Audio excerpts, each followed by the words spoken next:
Hello everyone, তোমরা সবাই কেমন আছো? আজকে ছিল দাদা রিসেপশন, তার জন্য আমরা দেরি না করে তাড়াতাড়ি সবাই মিলে রেডি হয়ে পড়লাম। আগের লুকে কেমন লাগছে সবাই অবশ্যই বলছো, কিন্তু আজকের লুকে আমরা কেমন লাগছি ওটা অবশ্যই কমেন্ট করে জানাবে। তারপরে চলে গেলাম গিফট নিয়ে বৌদিমণির কাছে, আর আমাদের গিফট দেওয়া কমপ্লিট। এই ছিল 11টা, আর আমাদের পুরো খিদে পেয়ে গেছিলো, তার জন্য আমরা দেরি না করে সবাই মিলে চলে গেছিলাম খেতে। খাওয়া দাওয়া কমপ্লিট হওয়ার পর তারপর আমরা চলে গেছিলাম একটু ডিজের কাছে।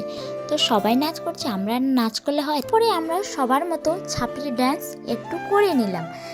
তারপরে ভাবলাম একটু রিল শ্যুট করব। রিল শ্যুট না করে আমরা কি করতেছিলাম গাইস, পুরো ন্যাকামি, সবাই মিলে একটু ন্যাকামি করলাম। আর আমি করার পর একটা কথা মাথায় আসলো, আজকে তো দাদার বার্থডে। সবাই ভুলে গেছিলাম দাদার আজকে বার্থডে। তো কেক না আনতে পেরে আমরা ফোনে কেক বের করে দাদাকে কেক কাট করালাম।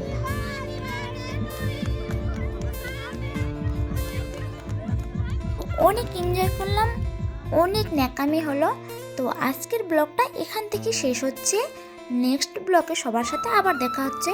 তো আশা করি ভিডিওটা সবাইকে ভালো লাগবে। ভালো লাগলে সবাই লাইক কমেন্ট শেয়ার করতে না বলে। তো আজকের জন্য টাটা গাইস।